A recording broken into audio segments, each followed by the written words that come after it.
onye na-eme mmanya Chineke ọdịghị onye dị ka gị ọgaranya na-edere ogbenye ozi na ọdịghị onye dị ka gị akụ na-eche mame Jizọs ọdịghị onye dị ka gị n'etiti mba niile Jizọs ọdịghị onye dị ka gị ịbụ Chukwu ịbụ Chukwu ịbụ Chukwu ịbụ Chukwu na-enwe atụ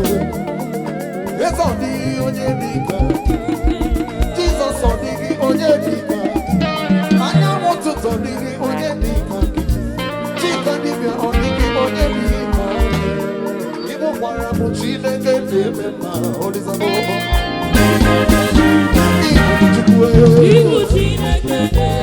ịbụ Chukwu ịbụ Chineke ịbụ Chukwu ịbụ Chineke ịbụ Chukwu ịbụ Chineke Chidi ọzọ Chidi ọzọ give me passion Chidi ọzọ brother negeti leki Chidi ọzọ oti wenu Jesus me aja mo jaroso iwo no tibe ibi mo jeku ọ̀nà lè mú chitere mo cheyo okuru onye na amaghị ekwu okwu cheyo ọnụ na-ekwuru me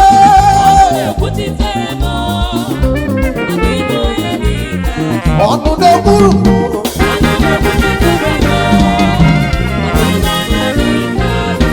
Jesus mo Jesus mo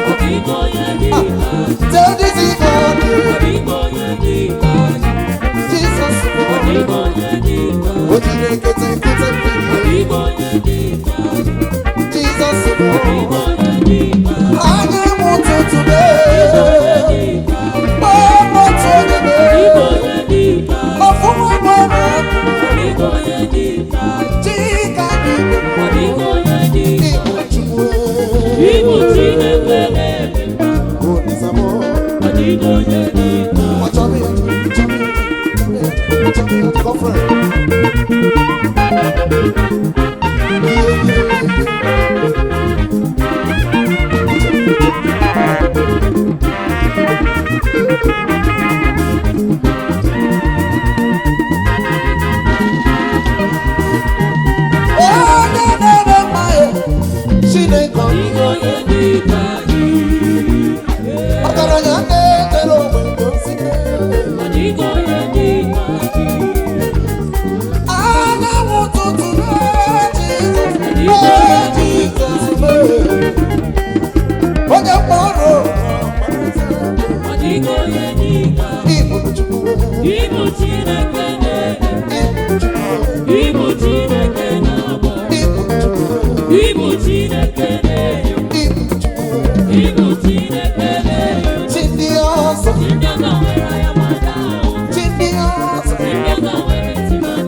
Jesus me anya mo jaroso iwo no tibe ibi mo jeku ọnụ na-ekwuru n'unibe cheyo ọnụ na-ekwuru mo okwuru onye na-amaghị ekwu okwu ewo Jesus ọbara ka ga-eji tụnyere ewo Jesus o chetara onye ya chefuru echefu ewo Jesus o chetara nwanyị isi ikpe ewo Jesus o mere onye isi ihe ụzọ ewo Jesus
Everybody say, Amaram.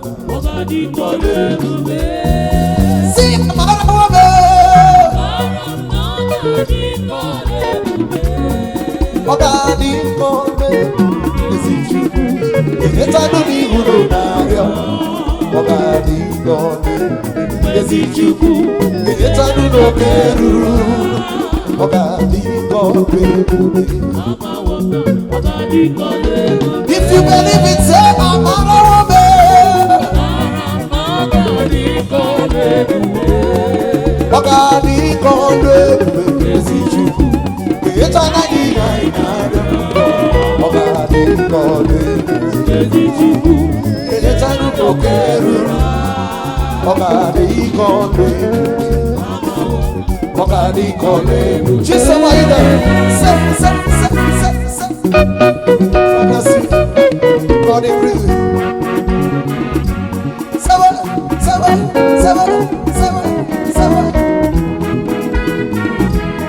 the Lord is going to grant our heart desires